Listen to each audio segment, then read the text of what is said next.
welcome to the Power Gamer Podcast. I'm your host, Mike Dawson, joined as always by fellow host Johnny Paulus. Johnny, welcome on in.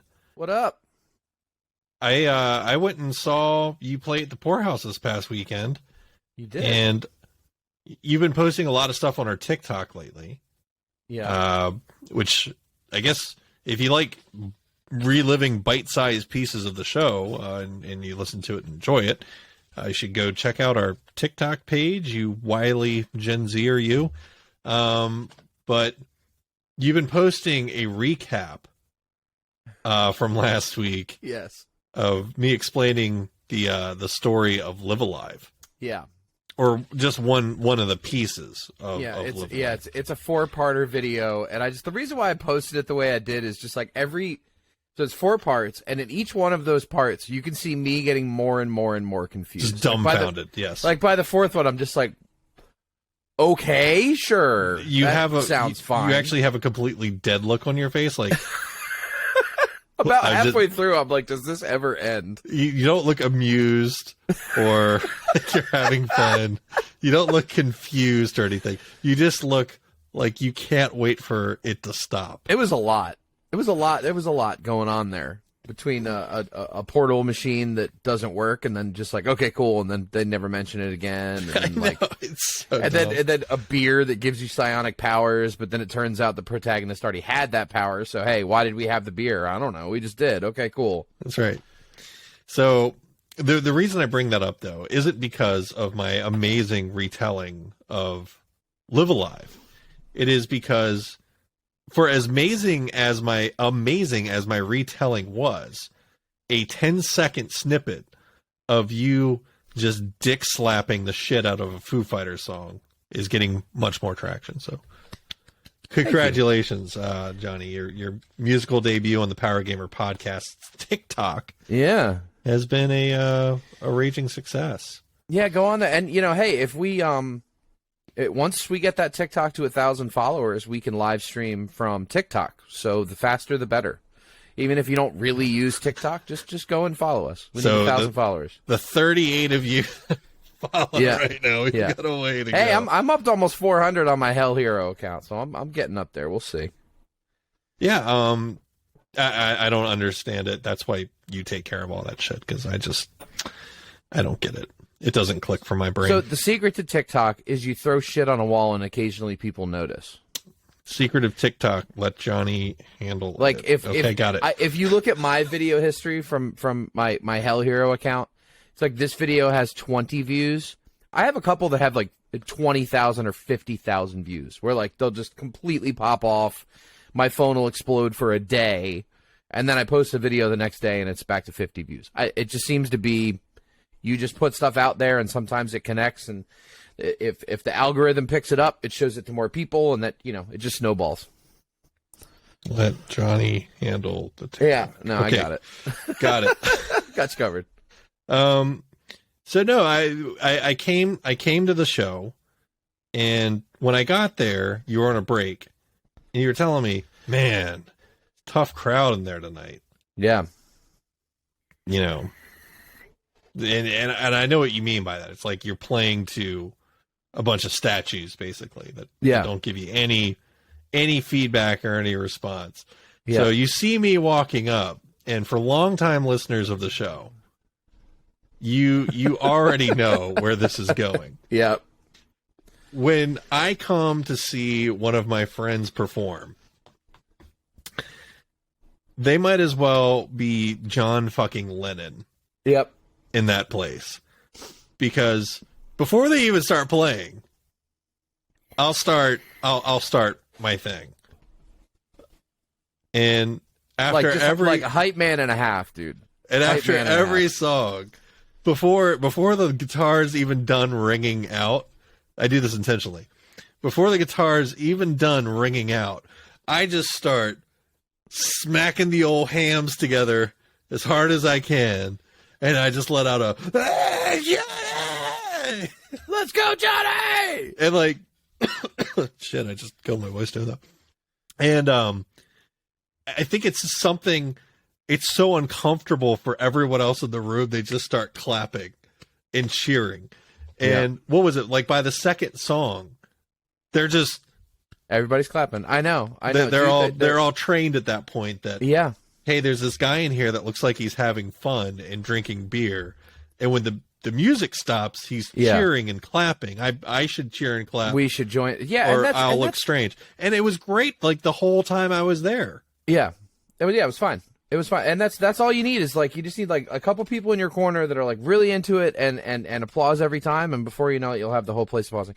But what's weird is like I used to do the same thing when I would go to like local shows in the little pubs and stuff around downtown Annapolis, like back in the Armadillos days, for example. I'd walk in, there'd be an awesome band on, and like no one's on the dance floor, no one's up front, and I would be the guy that would just order a beer and go lean up against the wall right next to the stage by myself. Because then people feel more comfortable to like, well, maybe I'll go a little bit. It's like people are weird in live entertainment environments. It's like nobody wants to be the first person to clap. No one wants to be the first person to dance. No one wants to be the first person to get near the stage. So if you enjoy music and you're out at a show, just show the love for the people that are performing. That's it. And everybody else will follow. They really will. I swear to God, they're all sheep. What I don't get with people as a performer, right? Yeah. You're a performer as well. Is when a room is dead silent and a musician has finished playing a song, if you were trying to not be rude, right? Yeah. That is the rudest thing you can do. Oh, yeah. Is just leave a room inside. And so I know that's not people's intention. People are just like scared fucking turtles these days. Like it's sucked into their phones or whatever the fuck. Yeah. But it's like you came out to a bar, there's live music playing. You decided to go in and have a drink. When the guy stops playing, if you just sit there completely quiet and the whole room's quiet, you are an asshole. Yeah. Is like what's going on. So PSA, if you're trying to be polite or trying to not be disruptive, being silent at the end of a performer's song is not the time to do that. Because I promise you, any performer, if you get up and start clapping after they're done, they're not going to look at you and go, the fuck is wrong with that guy? Why is that guy clapping? What's he doing? They're going to go, thank God. Okay, cool. We can all clap now. And I've had so many gigs where I'm getting no crowd response. I feel like I'm flopping. I feel like, man, I just don't have it tonight. I'm not getting any love. And then I go take a set break, and I get nothing but inundated by how great I was. Yeah. Oh, God, your cover of such and such was great. Oh, man, I loved great song selections tonight. You're killing it. You should just say, I know. No, that's not what I say. I say, I really appreciate that. When I go up to do my next set, could you, like, just clap occasionally? Let me know that you liked. I'll tell them that. Like, I've been out there floundering by myself in the corner with no one cheering. So if you like the song, just, I'm not expecting a standing ovation. It's not an ego thing for me. It's just it doesn't feel good for a stand-up comic to get on stage and say a joke and have no one laugh.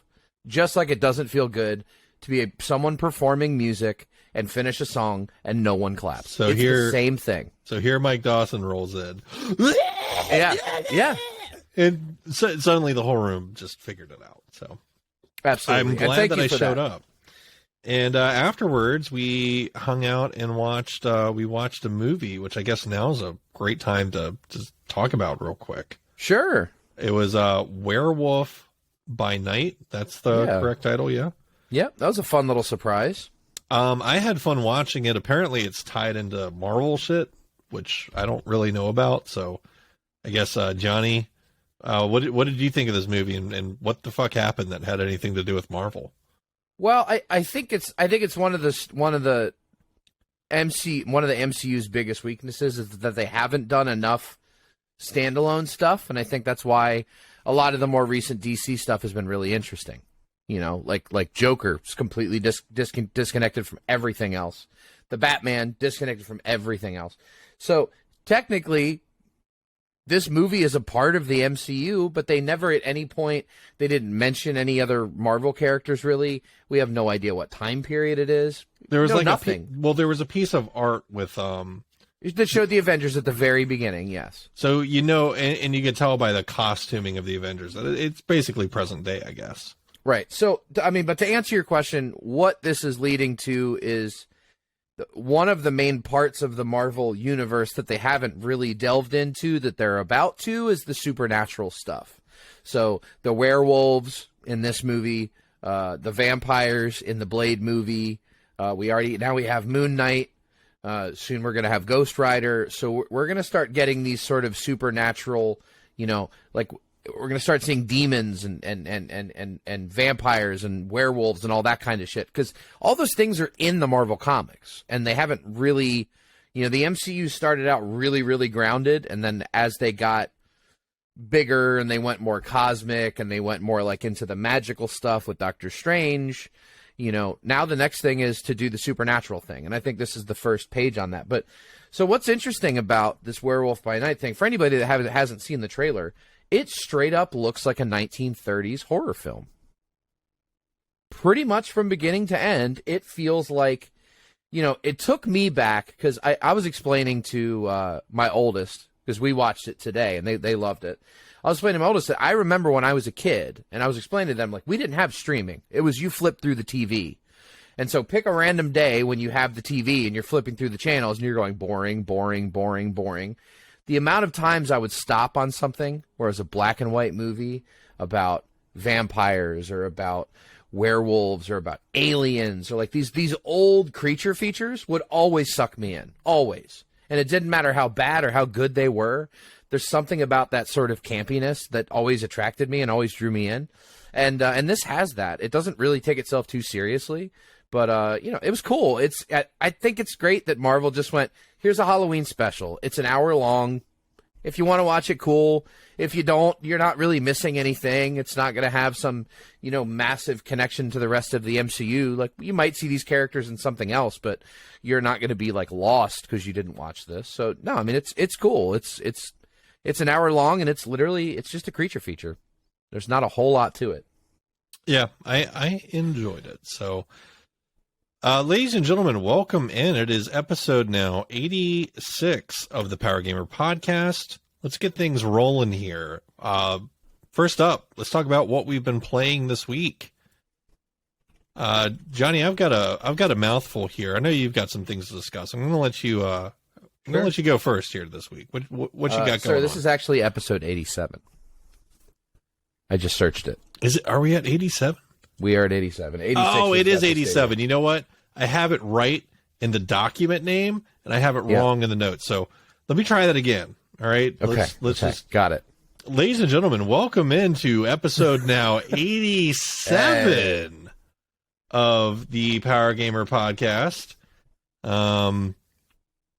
And all that other stuff I said. That's right. Good job, Mike. You did it. Okay, so what have I been playing this week? Johnny, what have you been playing this week? I played a little bit more Far Cry 5. So I have met the last brother. I think it's Jacob, the guy with the beard. And I now have my favorite companion that will be with me until the end of the game. He is a giant grizzly bear whose name is Cheeseburger, and I love him, and I will protect him with all of my heart. So I now have a grizzly bear that follows me around in Far Cry 5, and that's just a win. Now Cheeseburger. Yeah. Okay. Yeah, no, a lot of food Cheeseburger going great on here, Johnny. A lot of food. Cheeseburger's where it's at. Cheeseburger's awesome. And he don't play either. Like, he will just, if there's an enemy 50 feet away, he's off. I'll be like, where the hell's my bear? Oh, he's killing that guy. Cool, thanks, man. No, he's on it. But haven't played Far Cry a whole lot because I've been pretty distracted by the other two games I'm going to talk about. Number one, Return to Monkey Island. If you are a fan of the old Monkey Island games, if you've played the old Monkey Island games, this is 100% must play. Buy it now. It is everything that you remembered and everything that you loved about Monkey Island.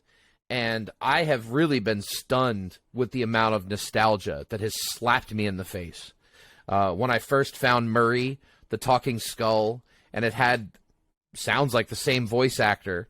And when I saw Elaine Marley for the first time, and when I saw Melee Island, and I walked into the voodoo shop, and the woman's still there, and I walked into the map shop, and the guy with the monocle is still there, and like, I played the shit out of the original Monkey Island games. Like I beat the first one, I think, on 3 different computers. I remember beating that game in 16-bit. No, sorry, not even 16 colors. And then I remember playing it in 256 colors. And then I remember playing the remaster. So I have beaten the first one at least 3 times. But it's a series that's very near and dear to my heart. They got the same voice actors. They got the same composers. I really dig the art style. And this is one of those perfect point-and-click games that anyone could play. Like, you could install this on your mom's laptop, and she could sit down and play this game. It is literally point at things with a mouse and interact with them. It's a lot of fun, man. The sense of humor is still there. It's still very clever. And if you like Monkey Island, you should buy it. I haven't beat it yet. I'll probably beat it this week. I'll have a full review next week. But I've been thinking about picking that one up for Switch, which I know. Like when I was watching you stream, and I said, oh, that looks like it'd be rough with a controller. But I wonder if this Switch lets you use the touch controls. I'll have to look into. I was wondering the same thing. Or is there? Because it'd be really good with a stylus. You know what I mean? Well, because like on the PC, if I hold tab, it'll give me little rings to show the things that I can interact with. So, like, if I hold tab, it'll show you, like, okay, that door and that bird and that mop can all be interacted with in some way, whether it's pick it up or... The touchscreen is integrated wonderfully. Okay, cool. So there you go. So it's probably great on the Switch, then. Yep. So play it on the Switch undocked. There you go. That sounds fun. And then, lastly, the biggest video game release of this past week, Overwatch 2. Of course, any video game fan or anybody that follows video game news is aware that the servers were a nightmare for the first few days. I believe they were getting DDoS attacked, and the release night, I was very excited. I already had it preloaded. I've been looking forward to playing Overwatch 2 all day. I sit down, I log in, and it says... You're 20,000th in line in the queue, and I'm like, it's pretty rough. All right, let me keep surfing the net and doing whatever. I check back like 10 minutes later, and okay, I'm at 10,000. And I check back, and I'm at 5,000. And I check back. Finally, gets all the way down to where it's like 200 or so, and then the little load wheel comes up, and it's a server connection error. Put in your username and password. Put in my username and password. You are 20,000th in line, and I was like, cool, I'm not playing Overwatch 2 tonight. And that was my experience with Overwatch for the first 2 days. The next day, they released a patch, and I have not really experienced any queues since then. And I am here to report on all of the big Overwatch changes. I think the 5v5 format really, really, really benefits this game. It is much easier to focus on your targets. It's a little bit less chaotic, but in a good way. It's not an absolute clusterfuck when a big team fight breaks out. It's much easier to follow. I like the tweaks for the tanks. The fact that there's only one tank. All of the tanks are now big, beefy. I mean, they are hard to kill because they're supposed to be. You only have one tank. All of those things are great. The new characters. There's a new tank. Her name is Junker Queen. Junker Queen was made and designed for me. She has a pump-action shotgun. She has a throwing dagger. And she has a swinging melee move. Now, the dagger and the melee move both apply a bleed. That bleed heals you. So she is a tank who is tanky only because as she's killing shit, she's healing herself. Totally, she's awesome. I love her.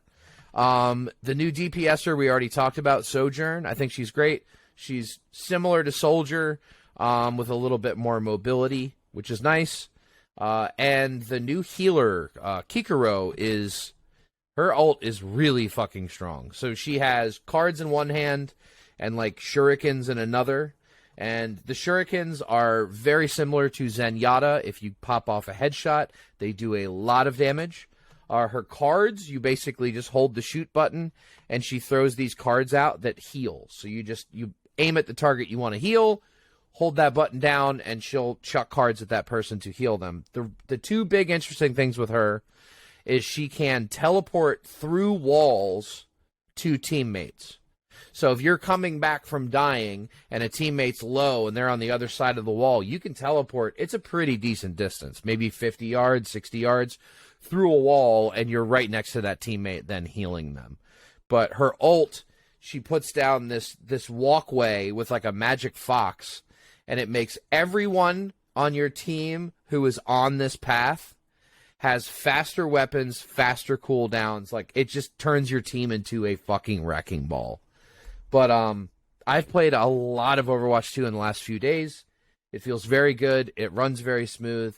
The graphical upgrade that I sort of poo-pooed during the beta, I'm gonna take those words back. This game does, when you really look at it, it looks significantly better than the first one.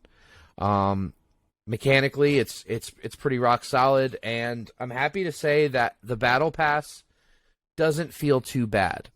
I know how we all feel about Battle Passes. I'm not really happy that Battle Passes are the way of the future. However, when you break down the numbers, if you're somebody who's planning on playing Overwatch on a regular basis, it comes out to $5 a month. So the Battle Pass is $10. That's for 60 days. And at every 10 levels, you get a new legendary skin for a character. The thing I like about this is that you know what you're getting. My biggest gripe with the original Overwatch is the play, level up, open a loot box, get a bunch of crap, and go, oh well. Keep playing. All right, well, I've almost got one more loot box. Let me get one more loot box before I go to bed. And then you get that loot box, and it's crap again, right? You no longer have to worry about that. You earn coins through the Battle Pass, which you can use to buy the items that you actually want. And everything else on the Battle Pass, you know what you're getting next. You know what you're pushing towards. So $5 a month is reasonable for a game that you're playing all the time. I mean, Mike, you and I, we both played Empires and Puzzles, and we happily paid the $3 a month for the VIP package or whatever.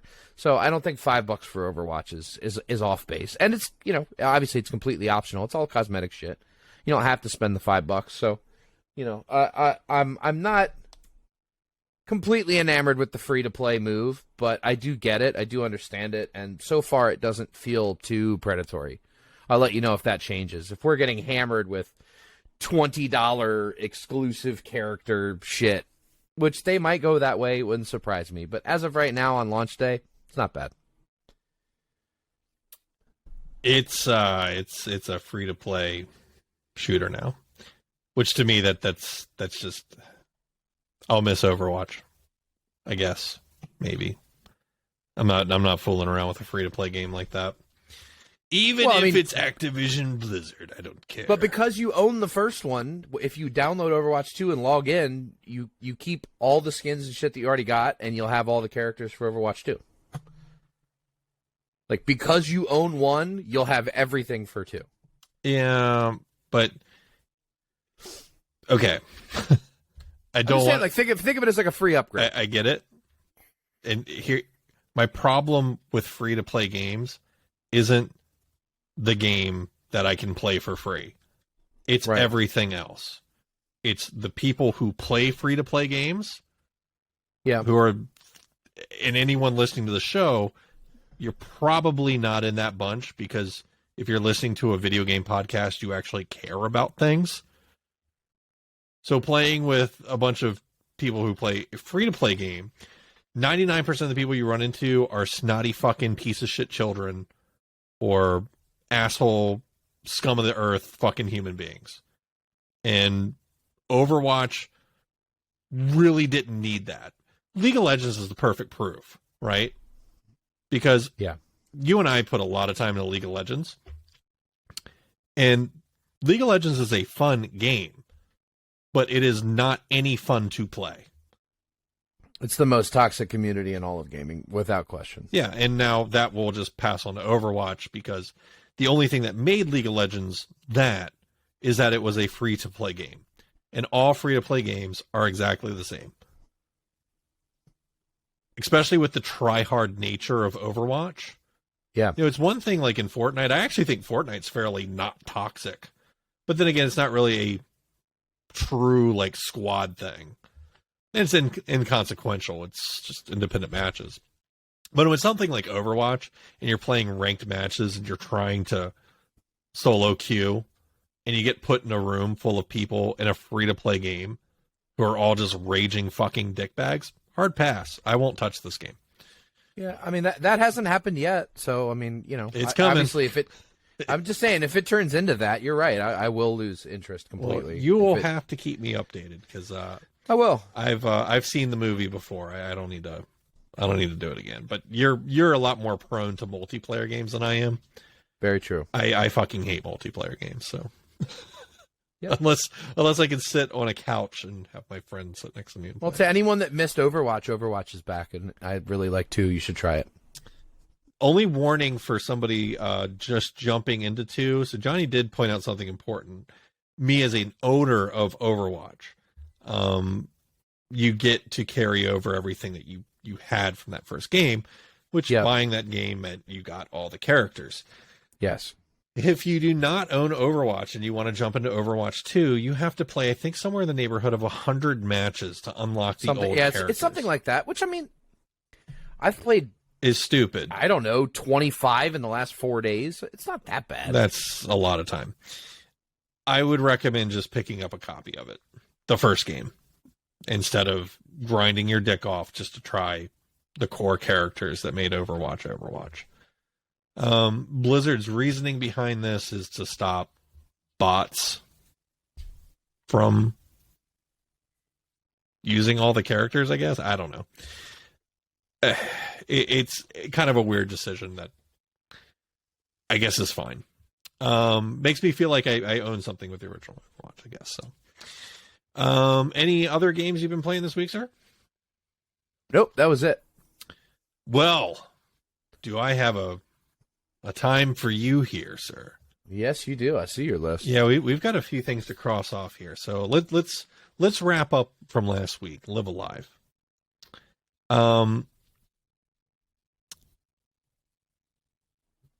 Where to start?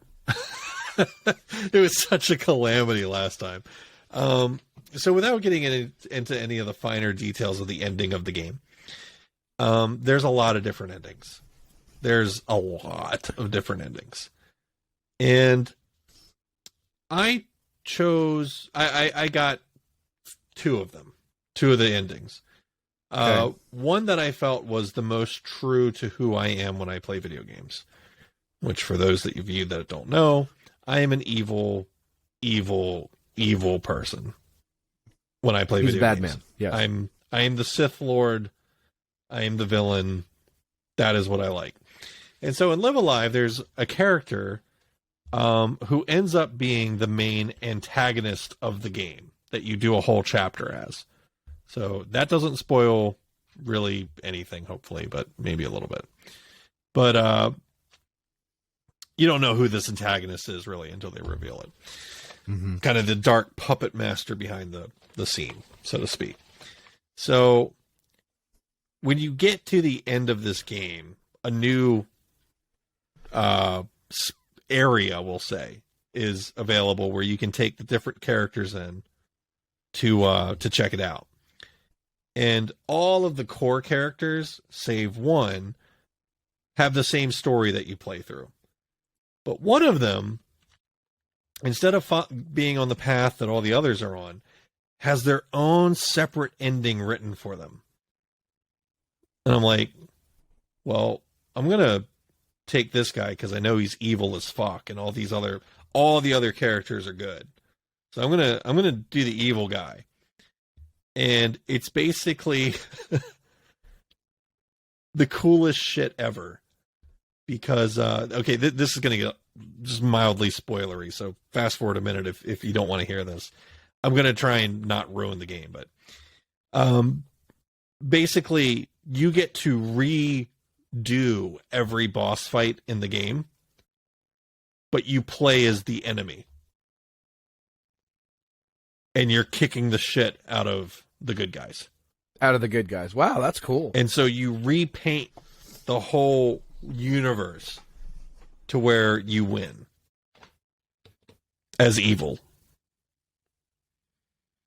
And it's fucking dope. Yeah, that's cool. And so I got that ending, and I'm like, that is not considered the true or good ending of the game. But I got that ending. And I'm like, fuck yeah, that's awesome. I was like, all right, let me plug it back in and check this shit out with these other characters. They should have just left it at the one ending, because when you go back in, you're kind of fried on the game already, and it goes, all right, here's this huge quest where it pulled the fucking Tales of Arise. That's exactly what I was going to say. It pulled the Tales of Arise. And instead of being an interesting, well-written out thing, you're playing in one of the areas that you've already played in. And you're running around, and it's completely different because all the characters from all the timelines are there. So you're going through and recruiting the party members you want. And I recruited a full team, and you know where the end boss is. I go up to the end boss, and he kicks the ever-living fucking shit out of me. And then I watch the sequence where the world burns in flames and credits roll. And I go, huh. Well, that's not good.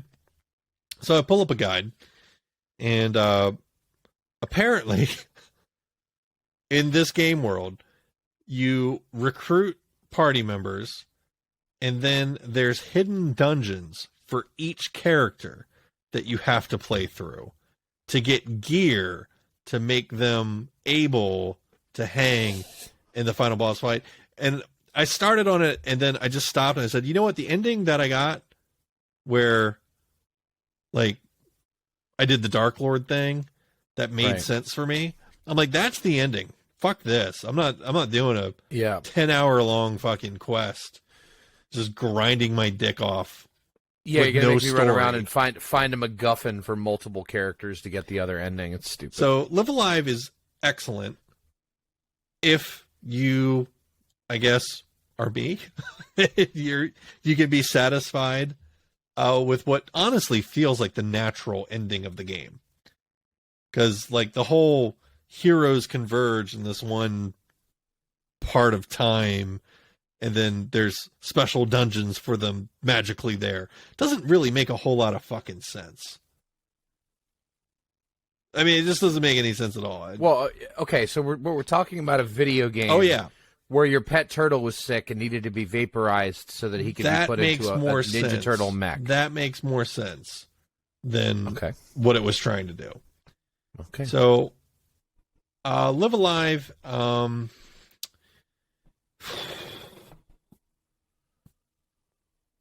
it's a 7.2. Okay. Only extreme fans of JRPGs are going to appreciate this game. The combat system's great, but beware of the end of the game, is what I'll say. So, I've rolled credits on the game, I guess, twice, and it's a 7.2. Okay. Tiny Tina's Wonderland. I want to talk about this game because this is the biggest 180 I feel like I've ever done on a game, ever. I would agree. Tiny Tina does not start off great. It doesn't. And it does a lot of annoying shit right out of the gate. And it lays it on hot and heavy. And you don't really know what's coming in the game.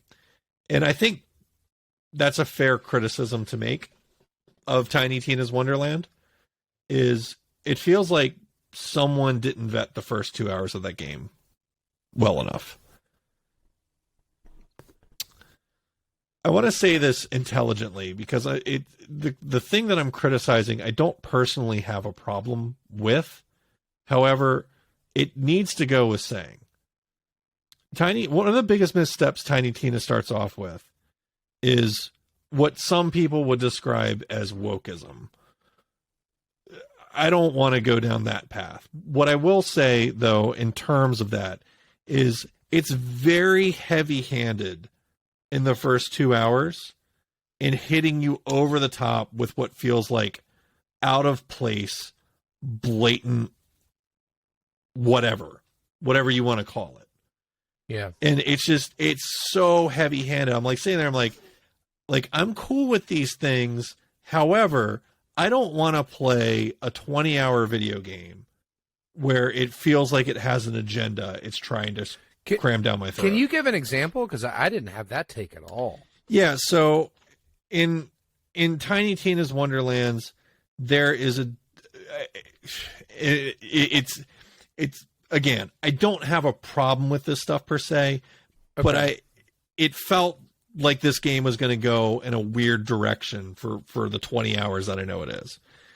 And the first character, I remember talking about this guy when I started the podcast, or started talking about this game on the podcast. Paladin Mike. Paladin Mike is a very, like, by design choice, a poster child for every flag and banner that you can put on the face of the earth. And that paired with basically every relationship that you see in the game is a queer relationship. Again, this stuff is fine, but I'm sitting there and I'm thinking to myself, I'm like, man, they are coming on really heavy-handedly with this. And like, is that what this game's about? Like, is it just a platform for them to deliver something that feels kind of out of place because they're like really seemingly focused on this idea versus it just being, you know, a D&D game? And it really felt that way for like the first couple of hours. Is everything is disproportionately rainbows and unicorns. I'm like, okay, it's fine. I'm like, I'm going to stick with this game no matter what. I don't care. If that's what it's going to do, I'm going to play the whole game. And then I'll have that to walk away to talk about. Huh. It would be it's the same thing. Like it doesn't matter that it's that political message, which is one that I support. However, you feel it, but they're really trying to drive that message home. And it's just like, I don't get that. Like when you start using your platform to like do that. So it's fine. You know, it's their game. They can do what they want with it. And it's unfortunate because like if you look up reviews on Tiny Tina's, there's a huge segment of people that just shit on this game because of it. Like if you search the word Tiny Tina woke into your browser, you will be astounded by the bunch of fucking mouth breathing responses that you get. Yeah. Which it's like, that sucks that people respond that way. But just objectively sitting and criticizing the game, it's like, I can see it's almost as if you are trying to trigger those people and push them away from your product. And it feels heavy-handed that they're doing that. Well, so what's interesting to me is like I didn't have that take at all, but I also felt that the beginning of the game was very lackluster for me. I didn't feel that game started until I got to like the game board, right? Once you get to the part where like you're actually like a little bobblehead sort of on the board and it has a bit more of an open worldy kind of like, what's this way? What's over here? What's in this cave? That was when the game really kind of opened up for me. And until I got to that point, I was like, man, I don't know if I'm feeling this game or not. What quest did you make it to in that game? Just so I have a understanding and respect for where you are in it if you're going to finish it. I don't know. Okay, so I'd say I'm probably 30%. Did you finish with Paladin Mike? No. Okay, so you've not even cracked the surface of the game. Is where you're at. So nothing I'm talking about is going to register for you. Got it. You're just not there yet. Okay. You basically have Paladin Mike, who you can tell is like, if you have two eyes to look at him, you're like, okay, he's got the rainbow armor, he's got the big unicorn on his chest, he's got the androgynous haircut, he's got the one earring on the right. You know, he is specifically designed to be that. And it's the first person they put in front of you that you run through the game with. And it does continue from there. Like the first relationship that you see in the game, mild spoilers here, is really cute and really endearing. It's these two skeleton pirates and they're like having a feud, but they're like a former gay couple. And like, to me, I'm like, this is awesome. But I'm also sitting there thinking to myself, I'm like, man, they're just really only on this one thing. Like everything's LGBT in the game. And I'm like, that's cool. But man, you go online and you look and it's like they really are catching some flack for that. And that's why I hate when games and politics intersect a lot. It's such a double-edged sword. It's like, well, you want the progress, but you don't want to go looking for game reviews of it and then have to see what you see for this, which is a bunch of fucking just slob human beings that bigots. Yeah. So call them what they are. They're bigots. Here's the thing, and for people that stop playing the game because of that, you're missing out, unfortunately. That's where I'm going with all this, is that first 2 hours, it's real heavy-handed in the message it's trying to deliver and everything. And like I said, that's fine. But as an objective reviewer of gaming stuff, I look at that and go, that's dangerous for a game dev. But it worked out. Like, total in the game, Paladin Mike, who is also the guy with the voice that talks like this all the time, and is really annoying, but thank God he goes away. The game picks up so much after like chapter 2, and the story gets really good. Like, you don't really know what's going on at first, and then as it reveals what's happening, it's like, oh my God, this story is fucking awesome. And it seems like at some point the game goes from, here's the world we're trying to create, here's the picture that we're trying to present, and suddenly goes, oh wait, we need to have like a story in a game. And then it locks right on the tracks and takes off. Because you were saying it perfectly, actually. You're X amount of time into the game, and really you don't know what you're doing. It's like, what's the point of this game? What are we doing here? And it's like that for like that whole start. So it's a complicated game to talk about, because I think like 30% of the population is immediately just going to look at it and go, this is shit. I don't want to play a game with Paladin Mike or whatever. And, hopefully the majority of people are like, oh, okay, that's cool, even if you're like, man, this is heavy-handed or whatever. Right. So it's kind of a complicated game to talk about. But overall, Tiny Tina's Wonderland did a complete 180 for me. And it went from being like this confusing game where I'm like, I don't really know what's going on, everyone's just annoying me, into, oh, wait, okay, here's a story. Now we know what we're doing. Oh, okay. Here's some guns. This is cool. Oh, that boss fight. Wow, that was sick. That has like WoW raid boss mechanics. And the game just picks up, and then it just doesn't let off through the end. So about chapter 4 forward, it's the best Borderlands anything ever. Awesome. And the game's an 8.6. And it's not a 9 for technical problems. The only real issues with Tiny Tina's Wonderland is the audio. Whoever did the audio on this game, no good. You did a bad job. Because when someone is speaking in the game, any of the characters are speaking, it is completely washed out by background noise. They didn't do any like auto leveling or ducking. They should be doing ducking. There's nothing. There should be ducking. And when people are talking, you can't fucking hear them. So that's not good. But then what's even worse is I go, oh, okay, no big deal. Just turn on the subtitles. Subtitles glitch like crazy. And get like stuck on like weird messages. Like, so the whole time I'm walking on the overworld, there's just a message stuck on the screen. And it was like every time I would turn on the game, it didn't matter what I was doing.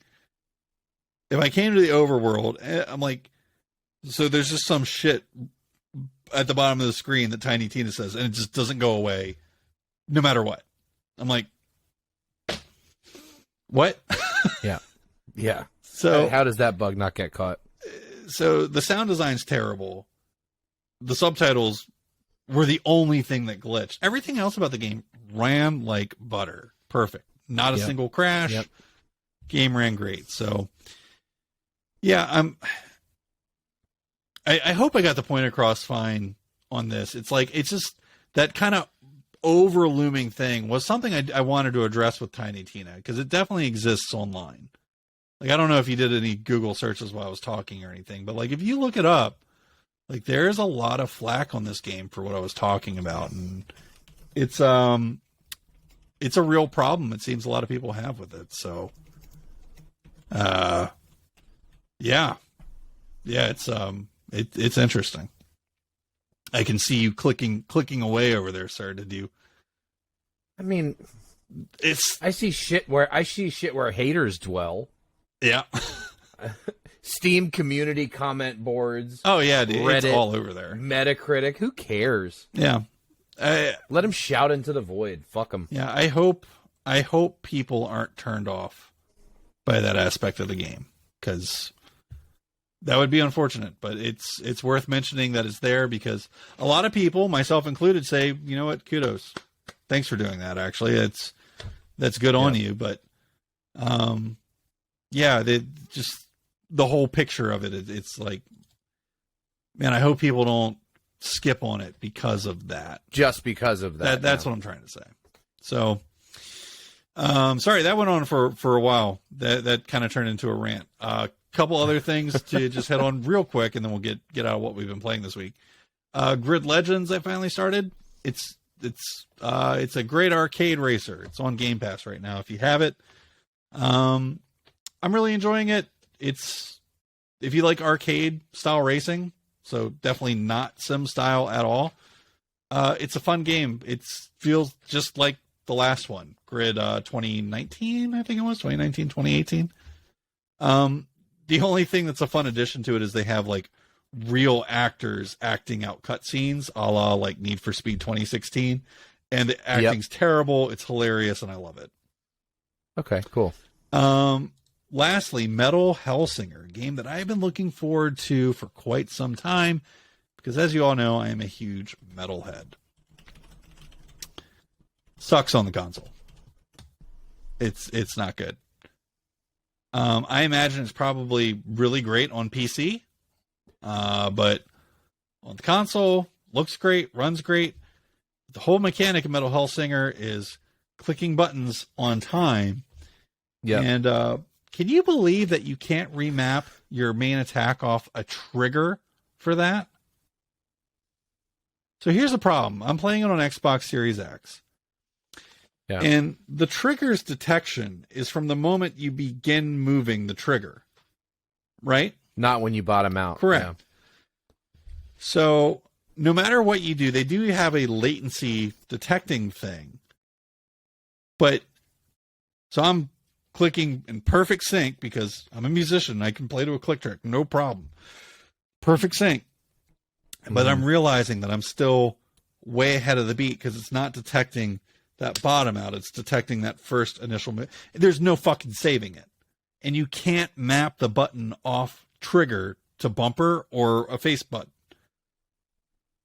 Like, I'm trying to play the game, I'm like, it's honest to God fucking unplayable. Wow, that sucks. So, 0 out of 10, you fucked up. I can't even play your game on a console, so you guys suck, and that sucks. You've got a PC, load up that Game Pass, baby. Start clicking that mouse. I want to play it right there, and they released it there, and it's on the service that I pay for that's on there, and it doesn't work right, so, and I can't, all you needed to do is make it so I could remap the button. Did nobody sit down and play this fucking game with a controller on an Xbox? Wow. And if they did, That's they wild. probably suck at the game. If that's the guy that sat it down and put it through, because that's, Or at least just have an option. just make So it that so the I can trigger put it on the detects when it's all the bumper, way in. for fuck's sake. Or that, yeah. Because there's click. So yeah, and I mean, for someone like me that's a perfectionist when it comes to rhythm, bass player, hello, I can't deal with it. So I played it for like 20, 30 minutes. Like, I got into a kind of rhythm, But I'm like, this just feels like ass. So, yeah, Metal Hellsinger. Well, that was fun.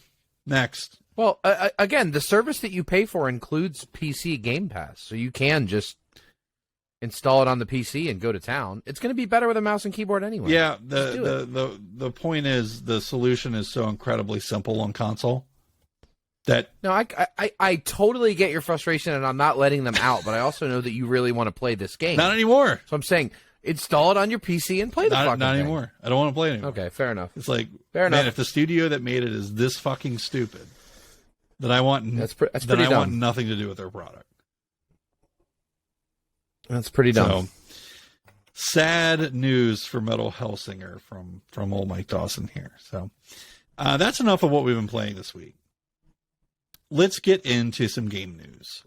So first up is one of our favorite studios to talk about, and we do have some good things to talk about. So yes, indeed, we do. I'll spit the announcement, and then Johnny, let us know what's going on or what you think. Sure.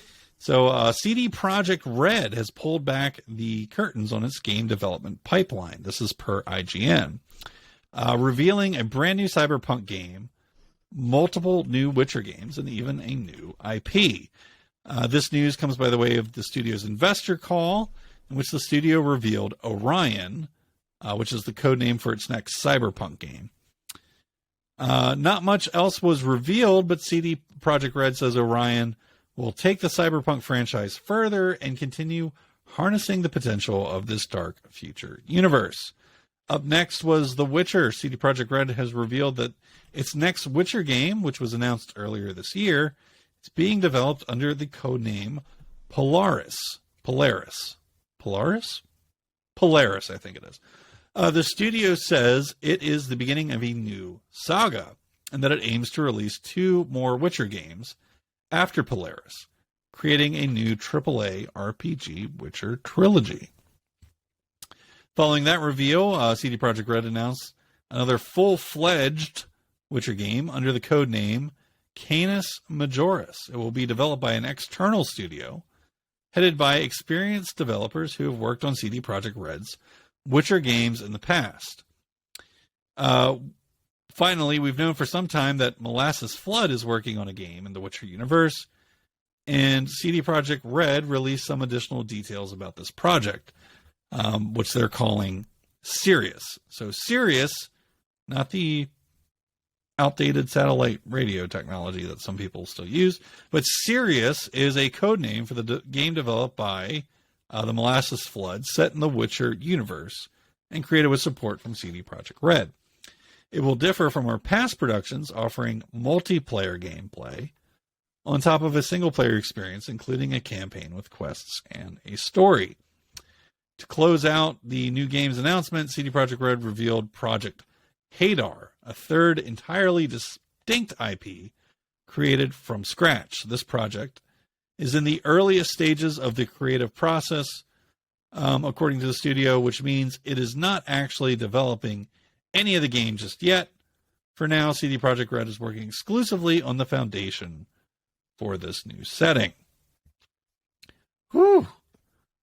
So we have Project Orion, which is a cyberpunk game, a new AAA Witcher trilogy, which is under the name Polaris, a who knows what single-player game called Canis Majoris for now, and then a multiplayer game under the codename Sirius. So, Johnny, what are your thoughts here, sir? Well, I'm really excited to hear that they just went out with it and said we're doing another Witcher trilogy. I've said on multiple occasions I think Witcher 3 is one of the best video games ever made. So to say that I'm excited about a sequel is quite an understatement. I cannot wait for this game, especially the fact that it is going to be Unreal Engine 5. This game is going to win some Game of the Year awards. I'm just going to go ahead and call it now. It's going to come out, and it's going to be an absolute banger. I don't think any of us were surprised to hear that a Cyberpunk sequel was in the works. This is the first time they really announced it, but with the current success of where Cyberpunk is right now, they would be stupid not to make a sequel. My two questions. Number one, the single-player game being developed by Molasses Flood. Now, I had to Google Molasses Flood because I'd never heard of them. They've made a game called The Flame in the Flood, which I'd never seen or heard of. And they made a game called Drake Hollow, which I have seen trailers for.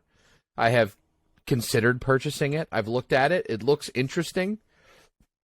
Both of these games have a common theme of survival-y sort of games. Flame in the Flood, it looks like you're in a raft and you're sort of working your way down the river and getting resources and stuff and exploring that area and then getting back on the raft and continuing down. Whereas Drake Hollow looks more like what Fortnite was supposed to be. Do you remember when Fortnite trailers were first coming out? It was a build your base up and then at night the zombies come out and attack. And that's what Fortnite was supposed to be. Drake Hollow looks like go out, get resources, build up your fence, build up your walls, stuff like that. So what are they doing with the Witcher franchise? I'm really intrigued to see, because both of their games have very similar art style, the sort of stylized, I want to say Kenna, but Kenna's definitely a graphical jump up from what they're doing, but the very like sort of 3D cartoony sort of look. Both games are very pretty looking. I'm wondering what they're working on.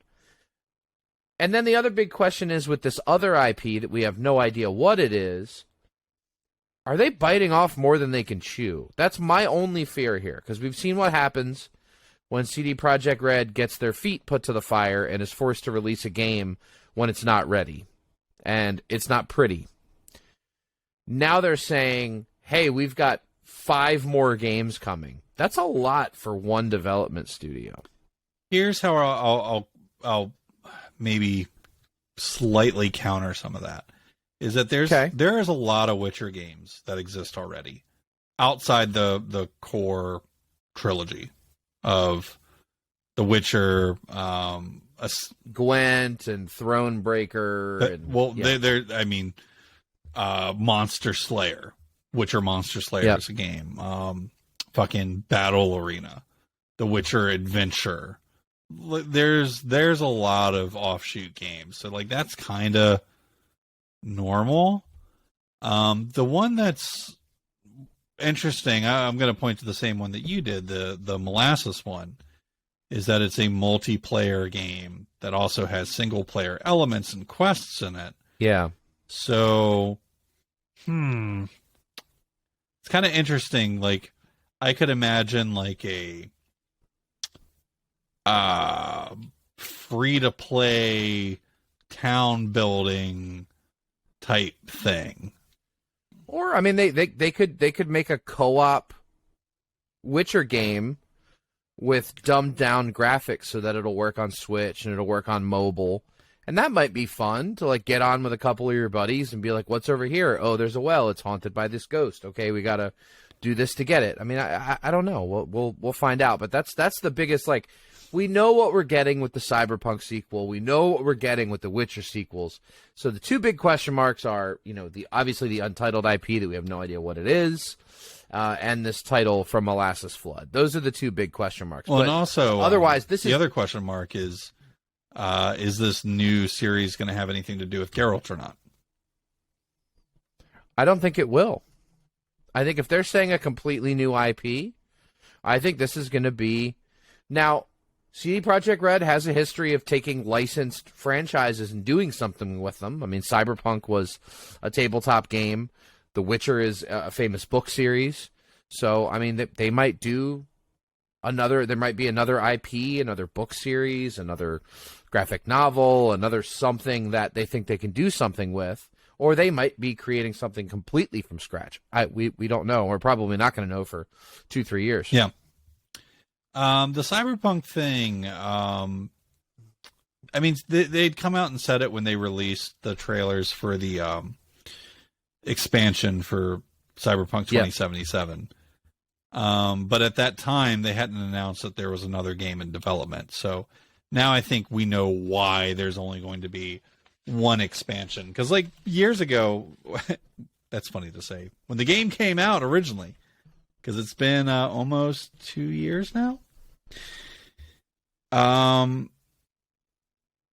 They were talking multiple expansions for the game, and now it's kind of just been cut down to one. So maybe some of those ideas are going to flow over into this new Cyberpunk game. So anything Cyberpunk related, I'm there for. I'm super into that series. It's one of my favorite games that I've played, and I played it on the shitty PS4 when it was still shitty on PS4, and I can't wait to play it again. All about Cyberpunk. It's just outside of my all-time top 5 for video games. I'm very into that game. Yeah, you put it a lot higher than I do. Yeah, I think I put it a lot higher. I don't think it's in the conversation for top 20 for me, but I did really enjoy it. It's way up there for good old Mike Dawson, but it doesn't overtake the classics. Right. We spoke a little bit about Gamepass there a minute ago, with me complaining about Metal Hellsinger. I'm just mad. Salty as fuck, bro. Well, we have new things coming to Game Pass here in the coming weeks. It's a good month for Game Pass. This week specifically, the much anticipated game Scorn will be releasing for the Game Pass. That is coming out October 14th. We haven't really talked much about Scorn here on the podcast, but I guess for those who maybe are living under a rock and haven't seen it before, Johnny, what is Scorn, and is this a game that you're interested in playing? Okay, so Scorn is on the surface a first-person shooter. The art style, I don't think I'm overstepping when I say it is definitely H.R. Geiger inspired. It is very much body horror, biomechanics mixed with gore, mixed with blood and guts, mixed with creatures that don't make sense, mixed with just it's a very horrifying looking game. And I have to say the presentation of it is top notch. I mean, this is a game that you watch a trailer and you go, this doesn't look like any other video game that I've ever played. I'm intrigued. But, you know, you brought up some really valid points before we started the podcast recording tonight, that everything we've seen of this game is monotone, a lot of like labyrinthy sort of vibes. There's not we haven't seen a lot of big landscapes, a lot of variety. It looks like it's a lot of dark hallways and monsters around the corner. And my biggest question is there any narrative at all in this game? Is there any dialogue? Is there a character that I'm inhabiting? Or am I just, you know, a camera with a gun that got put into this hellscape and I don't know why? You know, I mean, I was pretty vocal about my annoyance with Elden Ring, where it's like, you know, you put in 100 hours and you're like, okay, but why do I need to be the king? Why do I need to be the guy, emperor, god, king, whatever? The Elden Lord. What's my narrative drive? The Elden Lord. Why do I fucking care? And and that's my concern with this, is that every single trailer that we've seen is just like, look, it's more creepy shit and you have a gun. You turn that corner, look, it's even more creepy shit. What if we go over here and take apart our gun and there's gore inside, and we change out some of that gore and put new gore, and now it's a new gun? And it's just like, as good as it looks, and it's on Game Pass, so like clearly I'm going to install it and try it, but I've got my pre-installed done already. I have this nagging feeling in the back of my head of, I might get bored with this game in an hour and never play it again. Here's my couple words on Score, and then we'll blast forward here. Everything that seems to attract people to Scorn is just the art style. But imagine living into that one art style for 10 to 15 hours. That seems like a red flag for me. I watched from, and I kind of linked so Johnny would be on the same page as me, to watch this 14-minute gameplay video that was released a few months back.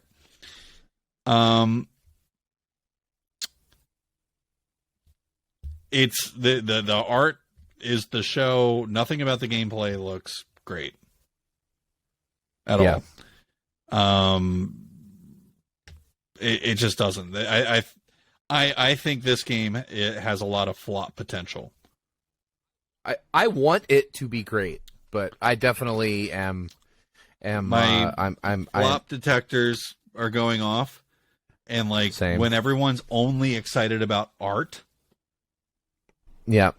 visual style, and that's it, and we're not talking about anything that the game does. Yeah, that's usually potential for something to be a big steaming hot pile of shit. So my bar for Scorn is very low already based off what I've seen. It gets even worse when I think that, this game's been in development since 2014.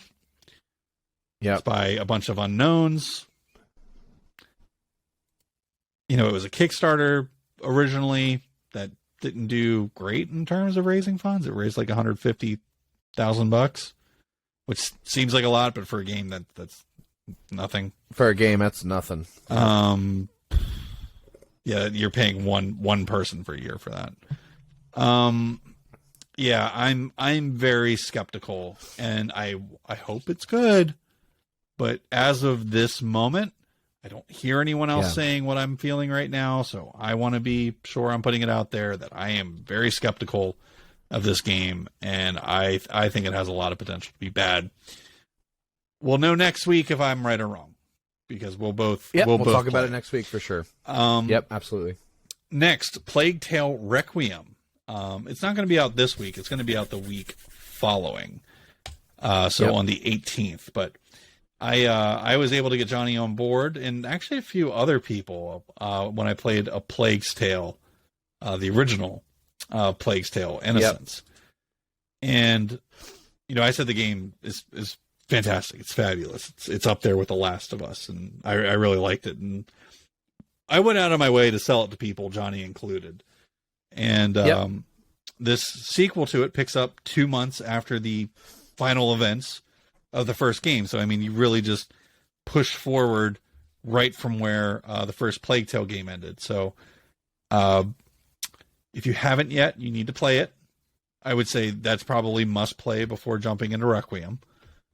So go play it. You missed it on Gamepass. We told you when it was there, but it's gone now. So go spend a couple bucks. It's worth every penny. But Plague Tale Requiem is out on the 18th. We're running a little shy on time, so just Johnny, kind of any first impressions of that, and then we'll blast on over to One Up. Well, I the first one was one of those indie games that felt like a AAA game. And even with that in mind, it wasn't quite AAA. Like it got real close, but it didn't quite get there. And with everything I've seen with the trailers behind this game, it seems like they got some real money. They probably have a bigger development team, and it looks like they've put a lot more time into this one. And I am extremely excited. I'm also excited to see the dynamic of, the first one was primarily stealth, avoid things, stay in the shadows, kill when you have to, distract when you can. It's very much that type of game. This one looks like you're kicking a bit more ass. So I am fully. I think this is like Game of the Year potential. I'm really pumped on this game. It looks incredible.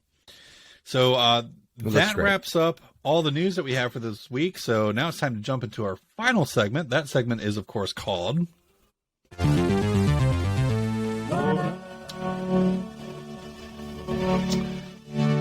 Ladies and gentlemen, that's right. It's time for One Up, because I was so tongue-tied earlier and trying to graciously deliver a kind of strange point with Tiny Tina. I'm going to make my One Up really, really quick. That Dahmer show on Netflix, Monster, the Jeffrey Dahmer story. Yeah. Is fantastic. It's really good. And it will ruin your day. Because it's a real downer. So if your day is going too good and you need to ruin it, just watch that show. Fair enough. That's my one up. Johnny, what's yours? My one up is the current phase of the internet era that we live within right now, and how it relates to the Super Mario Brothers movie teaser. The amount of people and the amount of articles that I've seen of people that are angry about the voice of Mario in what turns out to be, I don't know, 10 seconds of the movie that they showed us Mario in it. Just everybody calm the fuck down. Stop hating on a piece of art that doesn't exist yet. The amount of people that lose their fucking minds over a teaser trailer and go, this is garbage, this is going to suck. We need to get on the internet and we need to talk shit about this for the next 2 years until this movie comes out. If you're not interested, fine. Do I spend all my days and nights tweeting about how terrible the Kardashian show is? No, because I don't give a fuck about the Kardashian show. So if you think the Super Mario Brothers movie is going to be a big piece of shit, that's fine. Stop commenting on every single fucking post about it. Shut the fuck up. That's it. I'm excited about the movie. I think it looks great. Two things to say about the Mario trailer. Thing number one is it looks amazing. I mean, it just looks absolutely awesome. But thing number two is not necessarily relaying to Mario, right? But there is a time when the internet trolls saved a movie. Very true. And that was Sonic. Yeah, absolutely. I don't think you need to have Mario's voice with the "It's me, Mario." No, because I agree. I mean, I'm biased. I fucking hate that voicing of Mario.